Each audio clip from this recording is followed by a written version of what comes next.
কে বলছে সিম্প্যাথি নেওয়ার জন্য, প্রতিকূল দ্বারা আর্থিক অবস্থা খারাপ, হেনা তেনা।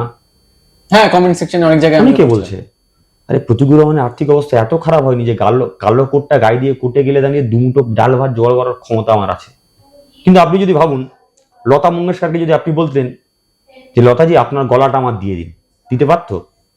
আপনি যদি সচিন টেন্ডুলকারকে বলতেন যে ভাই তোমার যে ওই যে ক্লাসিক্যাল ব্যাটের জাদু, তোমার ওই হাতের যে মোচড়, ওটা আমার দিয়ে দাও, সে দিতে পারতেন? আপনি যদি ক্রিস্টিয়ানো রোনাল্ডোকে বলেন যে ভাই তোমার পা দুটো আমার দিয়ে দাও, দিয়ে দেবে? একজন ফুটবলারের কাছে যদি তার পাটা সবচেয়ে প্রিয় হয়, একজন গায়ক বা গায়িকার কাছে যদি তার গলাটা সবচেয়ে প্রিয় হয়, একজন যিনি রাজনীতি করেন তার রাজনৈতিক জীবন তো তার কাছে সবচেয়ে বেশি প্রিয়, আমি সেটা দিয়ে দেবো একটা দলকে? একটা দলের কারণে আমি সেটা ছেড়ে দেবো? তো ফলে ডিসাইড করলাম রাজনীতি করতে হবে। আর সেই সারণ্যে দাঁড়িয়ে আমার মনে হয়েছে যে তৃণমূল কংগ্রেসটাই বেটার অপশন বিজেপির বিরুদ্ধে লড়াই করার জন্য। আচ্ছা, সিপিআইএম এর বেশ কিছু নেতাদের আমি দেখি, আমি নামই বলে দিচ্ছি, যেমন ধরুন শতরূপ ঘোষ, এমন একজন, আমি তাকে মাঠে খুব কমবার দেখেছি মানুষের সাথে সংযোগ করতে, কিন্তু সোশ্যাল মিডিয়া তাকে সবসময় দেখা যায়, টিভির এসি রুমে বন্ধ রুমে সবসময় তাকে দেখা যায়, এবং তিনি বলছেন যে আপনি বিশ্বাসঘাতকতা করেছেন, আপনার এইভাবে যাওয়াটা উচিত হয়নি, এই ধরনের মন্তব্য করছেন। শতরূপদা বলেছিলে তুমি? আমি কিন্তু সরি, আমি ব্যক্তি আক্রমণ করতে চাইছিলাম, বলো না, ঠিক না। আমি কি বলেছি তুমি ইউটিউবার থেকে পয়সা কামাও, তুমি হোল টাইমার হয়ে? আমি তো একবারও বলিনি। কেন দাদা ব্যক্তি আক্রমণ করছো? ভালো থাকো। যে বড় ইউনিভার্সিটি স্টুডেন্ট যারা আছে, যারা বর্তমানে এসএফআই করছে, তাদের উদ্দেশ্যে কিছু দুটো কথা যদি বলে দিতেন।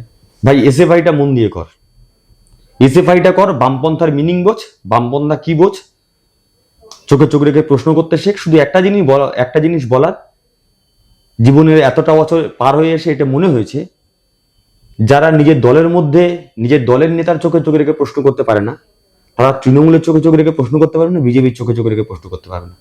আগে নিজের দলের নেতাদের চোখে চোখে রেখে প্রশ্ন কর, সাহস ভাঙ, ঠিককে ঠিক বল, ভুলকে ভুল বল, তারপরে বিরোধী দলের চোখে চোখে রেখে প্রশ্ন করি। সবাই ভালো থাকিস, তোরা রাজনীতিটা কর। আমি চাই এবং অবশ্যই চাইবো যে পশ্চিমবঙ্গের মাটিতে একটা সুস্থ স্বাভাবিক রাজনৈতিক পরিসর গড়ে উঠুক, যেখানে অসংখ্য শিক্ষিত একজাক ছেলে মেয়ে, যারা সমাজ বদলের স্বপ্ন নিয়ে, যারা গরিব খেটে খাওয়া মানুষের পাশে থাকবার জন্য রাস্তায় নামবে। সেই রাস্তায় তোরাও আসতে যাচ্ছিস, আমরাও আসতে যাচ্ছি। সেই পরিসর যাতে বেড়ে উঠুক।